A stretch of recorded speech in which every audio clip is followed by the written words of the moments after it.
It's the newest White Sox report with just another year Chicago.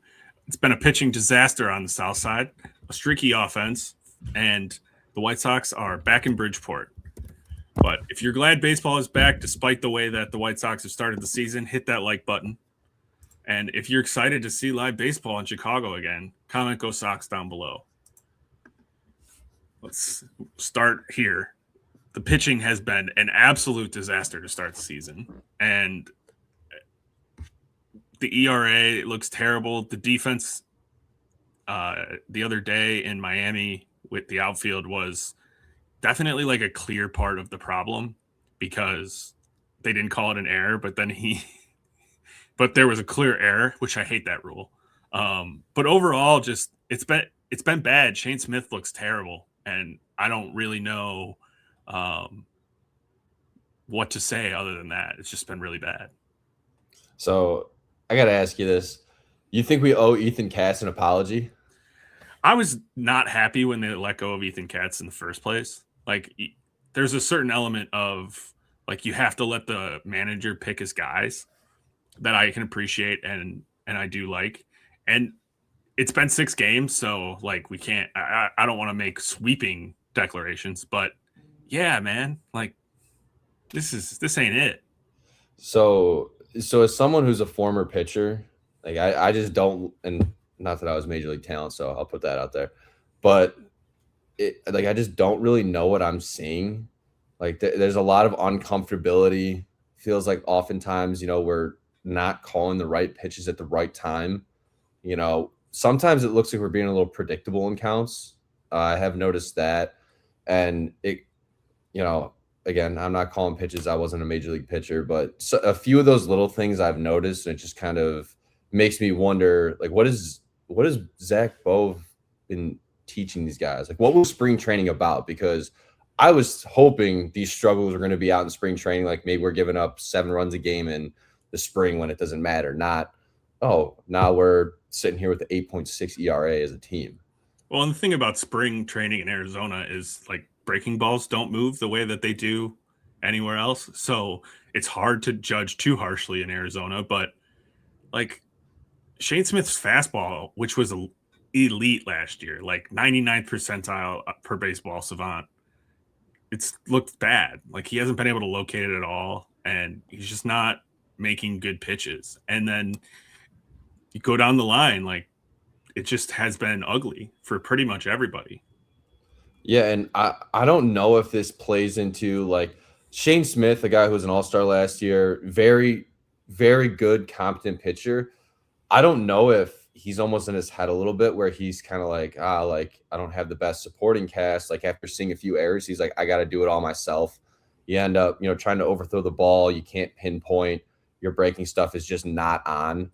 I'm not going to say that's the root of the problem, but for someone like him, maybe that's a problem. I do think there's deeper issues to be had there, obviously, but with, like, whatever is going on right now, it just needs to be addressed and it needs to be fixed because it's just not pretty right now. And pitchers control the ball game. It's not like we have a rough left fielder and he's just messing up every game. Like, no, it's everyone in this pitching staff is just struggling every time they go out. And, like, we cannot have that. Yeah, to put a point on that, here's the White Sox pitching stats through their first week. 8.63 ERA ranks 30th. 6.06 walks per 9 ranks 30th. The expected ERA of 5.52, which is 29th. I mean, you can throw a little bit of positivity in that. That's a stark difference that you'd expect to level out, but it's still second to last in baseball. And then 8.63 Ks per 9, which is 21st. So the real question is, can it really be this bad? Can they really be the worst pitching staff in baseball? It's funny you say that because I think on our first show we did maybe a week or 2 ago, or at some point we were talking about it. We were actually talking about a very reliable bullpen. We were saying, hey, like, we have some solid arms. These guys could come in, shut the door, hold it. And obviously we've seen something different. But like you said earlier, I don't want to claim it to be this bad because it is only 6 games in, but it's a lot of the little things that I'm not liking. And I'm just hoping that I'm wrong right now. And it's just, early season jitters and they'll figure it out. But I'm not going to dive too deep into it. Just the numbers right now are really ugly. I will say the one number I have a massive issue with is the walks. The walks per 9. If we're getting hit left and right, they're getting 12 hits a game, putting up 7 runs, I can live with that.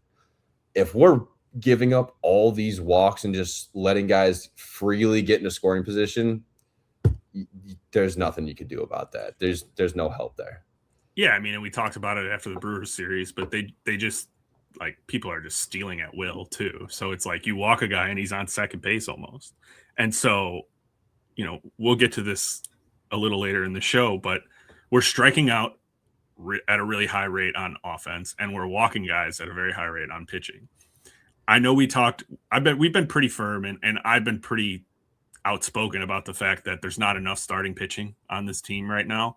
And we saw that bear out the first time through the rotation +1, but the bullpen being this big of a disaster is just not something I saw coming.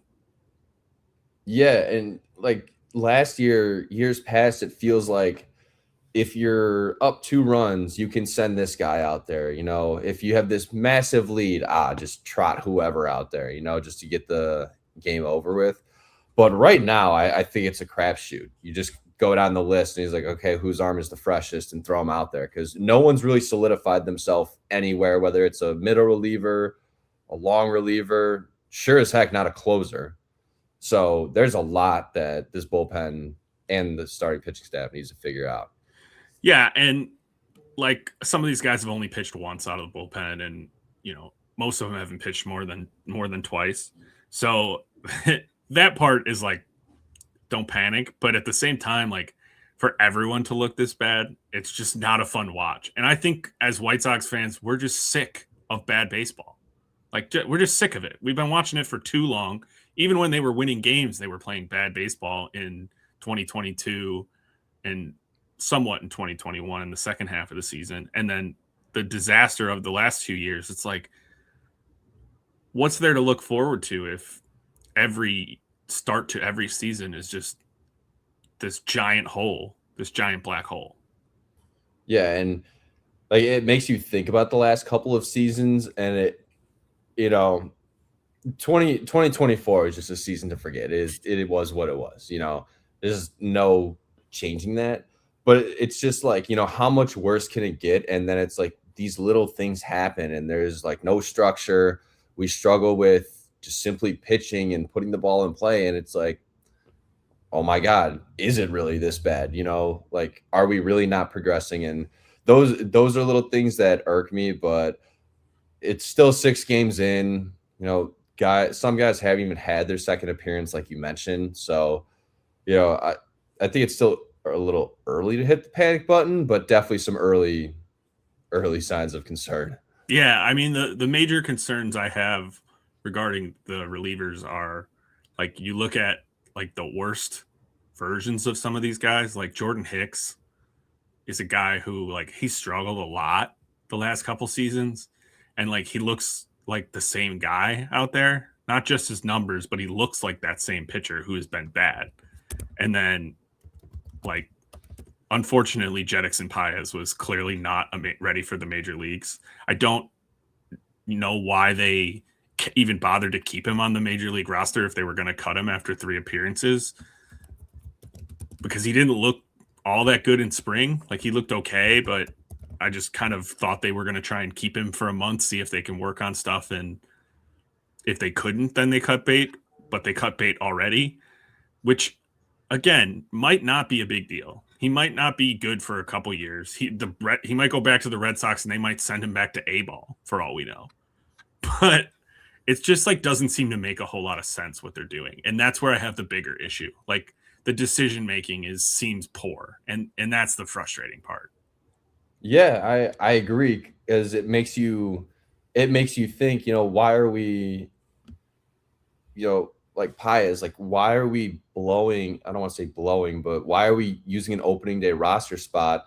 And then we look like what we see what a few of these guys in AAA are doing. And it's kind of like, oh, like we do have these really good arms. And I'm not saying that they're major league ready or should be up, but like you said, it makes you question that decision making process. Jordan Hicks, who you just mentioned, when we signed him, was really not a fan of that. He had basically a 7 ERA, just shy of that in 2025. I think right around 46 innings pitched or so. And it was like, oh, we just signed Jordan Hicks, and it's like, he throws really hard. yeah, it's like, oh well, he could touch 98, and it's like, well, that's great, but like, what is he gonna do for us? And those are just little things, like you said. Decision making, I do think, is something that really we need to keep an eye on, and it's all aspects, lineups, who's coming in relief, and just day to day, because it's early in the season. But there's a few decisions that I can't really say I'm agreeing with. Yeah, it's like some of these guys like attack the zone. Like here, Jordan Hicks, 5 walks in 2 1/3 innings. Chris Murphy, 3 walks in 3 innings. Paez had 3 walks in 3 innings. Brian Hudson, 3 walks in 2 1/3. Like Grant Taylor, 2 walks in 2 innings. Like you can't be walking this many guys. Like you just can't do it, especially out of the bullpen. You're not getting clean innings as a bullpen pitcher. You know this. You have to come in and throw strikes. Like that's all there is to it. And yes, again, we have to not freak out too much. It's only been a week. It's only been 2-3 outings for these guys. But like all of the worst qualities, like I said, that's what we're seeing so far. And that's what frustrates me. Yeah, and hopefully we'll just see some progression, because although we've seen some glimpses in our offense where they can be good, they can put up runs and play very competent baseball. We've seen some guys like really hit the ball out of the ballpark, but we cannot ask our offense to put up, I'll be generous and say, 5 runs a game. It's just not going to happen where a bullpen can hold us down, much less let alone at this point, we're going to need, 9, 10 plus runs a ball game. And all of us know that unfortunately this lineup's not piecing that together. Yeah. Well, speaking of the lineup, but before you get there, please subscribe to the page. We're looking to get to 100 here first. We need 31 more to go. We've got 69 currently. Nice. And really trying to get to that 100 mark here in the month of April. The offense has been streaky. There's a couple games where they've looked fantastic, and then a bunch where they've looked dreadful. So I guess, where do you want to start here? Do you want to go to the positive side? Let's go some positivity. Yeah, we've hit 8 home runs. Down a little bit. Yeah. We've hit 8 home runs. That's pretty good. And Mooney looks like the steal of the century right now. Yeah, I mean, he's going to be the light at the end of the tunnel that everyone looks for. Everyone's going to go to the well, rightfully so. They should.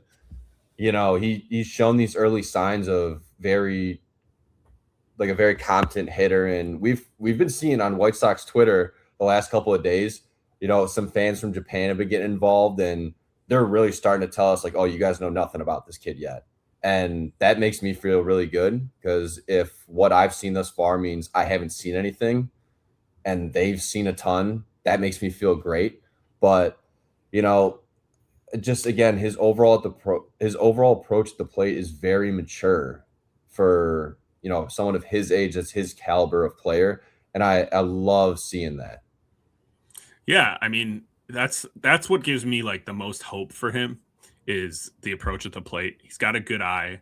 He's going to strike out a lot. We already knew that. He struck out a lot in Japan, walks a lot. He's more of that 3 true outcomes type of player.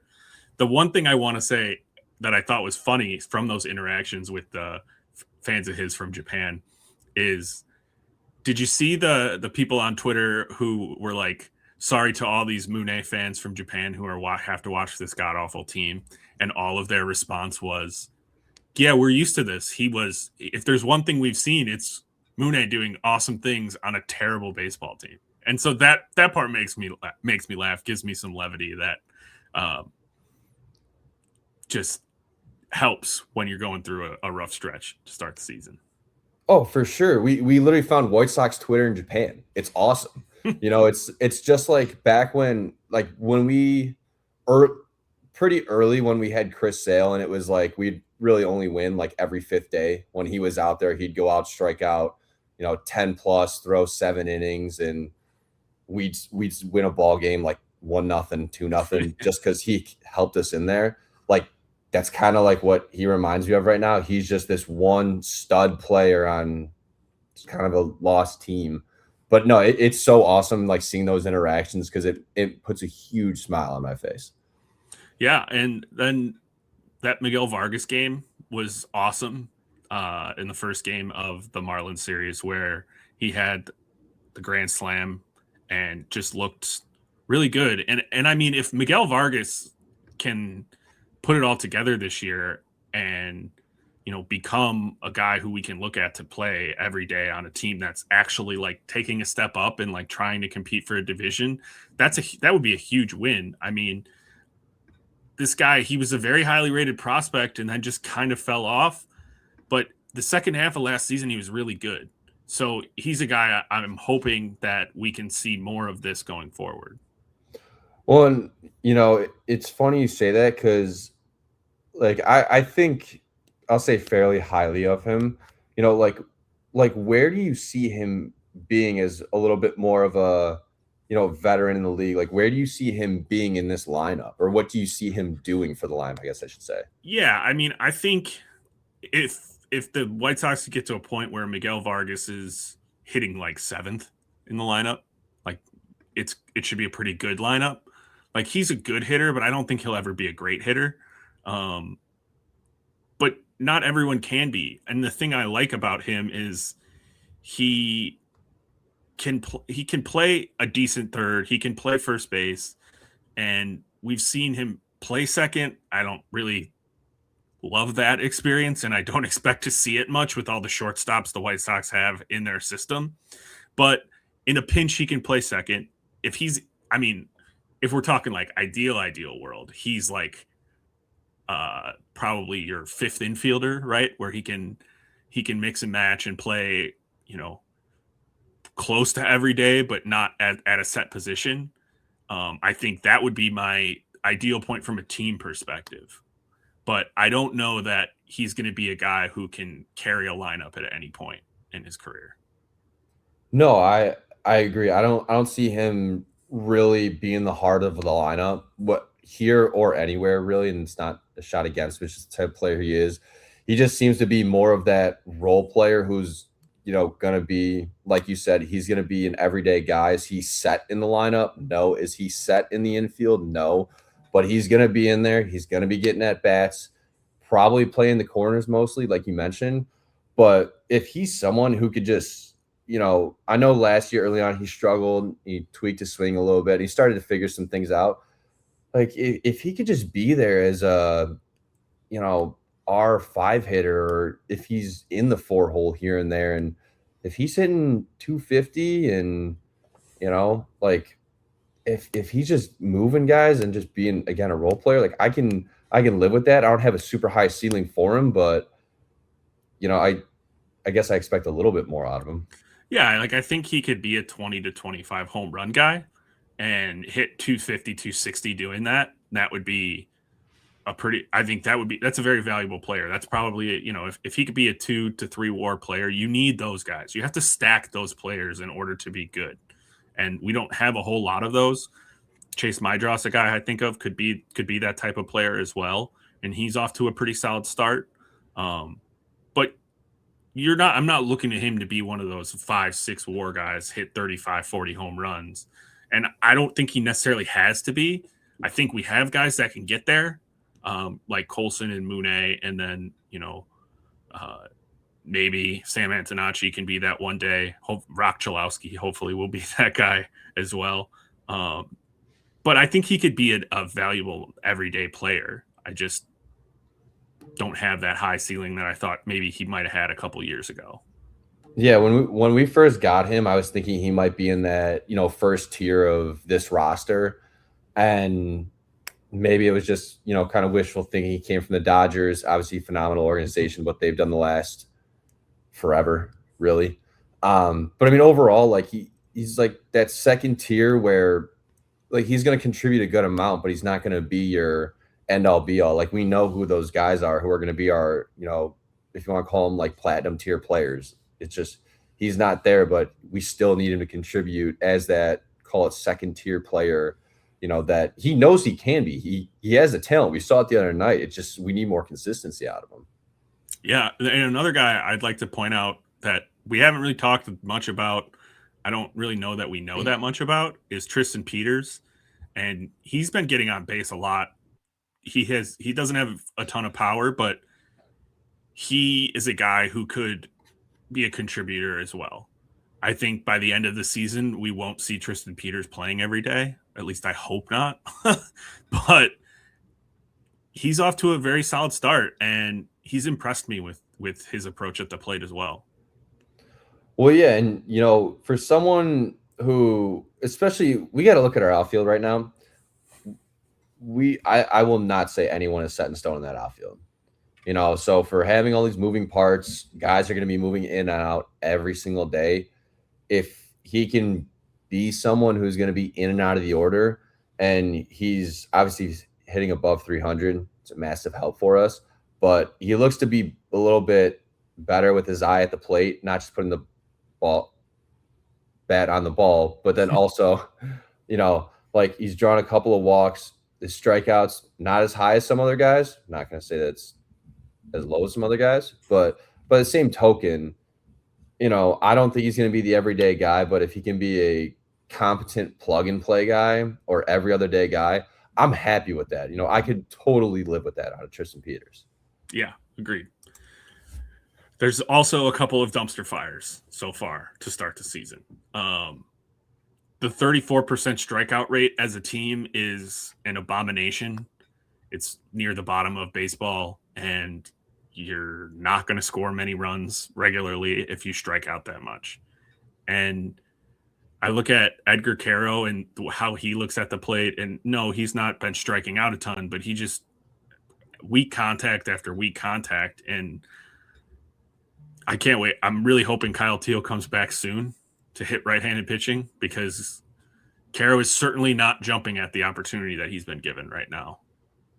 So the only benefit of the doubt I'll give Caro is, he's been playing situational baseball at the plate. I'll give him that.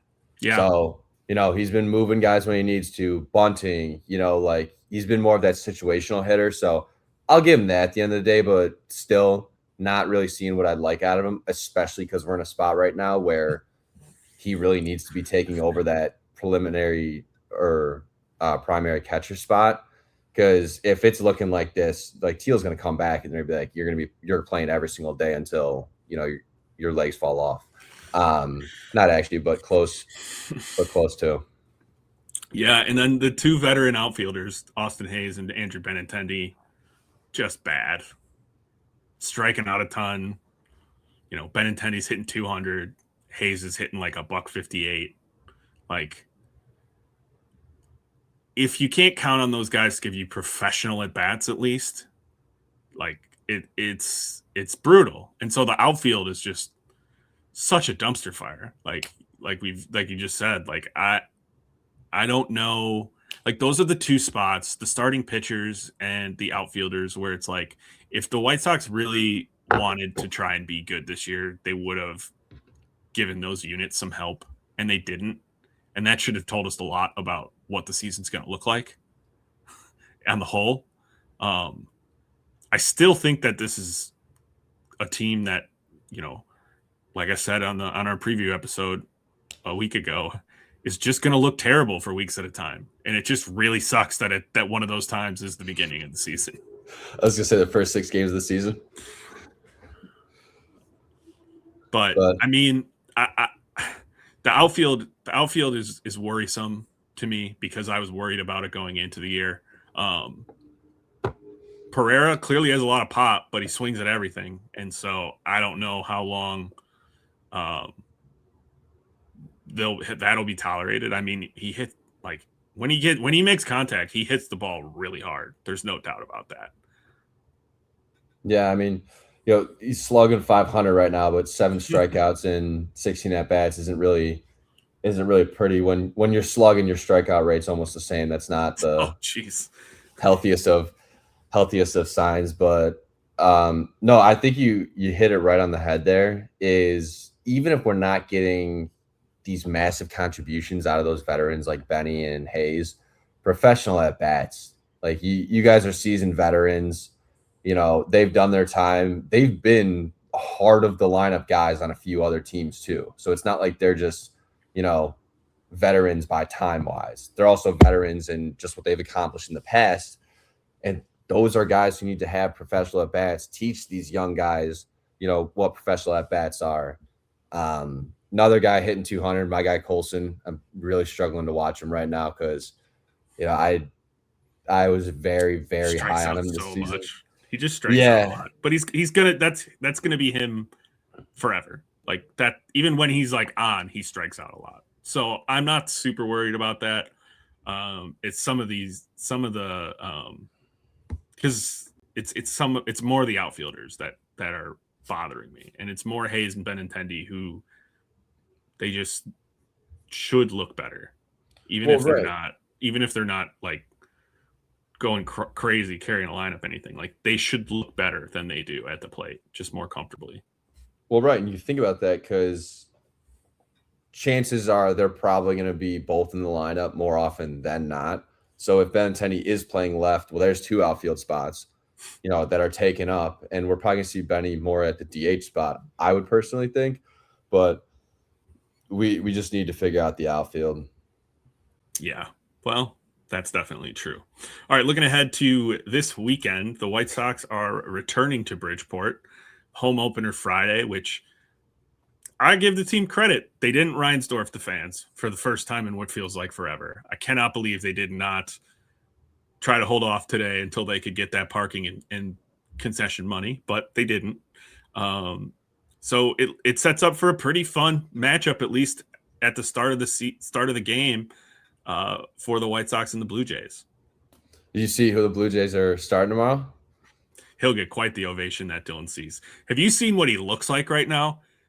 The hair is absurd. Yeah, he looks like he moved up to like deep outskirts of Toronto, middle of nowhere, Canada. He looks like a farm boy now. And if you remember, mustache was very, very tight, very trimmed up. His hair was super short, and right now I'm like, who is this guy? I know. I'm excited to see Dylan Cease back on the South Side. I think he'll get a very good ovation from White Sox fans on the home opener. And I think that seeing Grant Taylor start the game will be interesting. Obviously, he's only going to go an inning or two, and it's going to be a true opener, not the starter. And so I think that we had talked about this earlier. Your theory of having Grant Taylor open a lot makes a lot of sense to me. Yeah, and so when it came to that theory, first off, I got to go back. Dylan Cease is going to get one heck of an ovation tomorrow. I really wish I was there just to see him come out of the dugout because that stadium is going to go crazy for that guy. But Grant Taylor, we were talking about that because if the long-term plan is you're going to make him a starter, with what we're seeing right now, we can't trot the dude out there every couple of days and say, go throw 4 innings, go throw 3 innings, go throw 5+ innings. Like, I know it's not going to work like that, but you got to get him in that starting pitcher mentality, have him start opening some games, not every 5 games, but maybe every 10 games, you throw him out there. We have bullpen games. Maybe those are the games you let him go 2-3 innings at the start, but he's not going to be a starter until 2027 at the very earliest. But just from what I've seen now, just start the transition if that's your long-term process. Yeah, he needs to get an innings base up for sure. But that doesn't mean you can't do that with having him once a week, once every other week, going through what it's like to be a starter in the big leagues, right? That routine and establishing that. I think it's very important to guys to learn how to do that. And so that makes a lot of sense to me as well. Well, yeah, because like when I was a pitcher, I was a starting pitcher. I absolutely loved it. I loved all day, pregame leading up to it. Like, it's just like me getting locked in. With those games when I had to come out of the bullpen, I hated because it's kind of like I didn't really have much to do. I'm kind of sitting around during warm-ups and, I'm doing my stuff, but I'm not really getting right mentally. So for him to understand switching that mentality, which I have no doubt he's a very electric pitcher, but the sooner he can learn that mentality of, okay, like I need to show up to the yard more than prepared and come out of the gate right away versus kind of sitting around a little bit until that, time later in the game. It's a step, but I have no doubt he'll learn it. It's just some of those more intricate things that, pitchers are a weird crowd. I'll admit that. But like he'll be very good. It's just, again, what's your plan with them? Because if your plan is keep him in the pen. If your plan is to switch them, then I don't see a reason to really hold off on at least starting the process. Do you? No, I don't. I think it'll be an interesting to see how they use him. And I think that it makes sense to have him be an opener sometimes too. But it's going to be another tough series as they're facing off against the defending American League champions. So let's get down to that part. Do you think the White Sox win their first series of the season this weekend at home? I don't think they will. I'm going to say they'll take one of two. Maybe Toronto coming down here playing in some not so nice weather. Maybe Sox get the benefit of the doubt there. I don't know, but I do see us taking one at least. We just got to get a bounce back. It's just a matter of who's going to hold up more for us. Is it going to be our pitching, or is our offense going to go crazy again, putting up 7 or 8 runs to give us a win? Yeah, I really want to say yes, but I just don't think they're going to win two out of 3 in this series. So I'm going to also say that they're going to lose this series, and hopefully we go in and we can do it next week. But that's going to do it for us here on Just Another Year Chicago White Sox. Things will get better, White Sox fans. They will. We'll get there. As always, go White Sox. Go White Sox.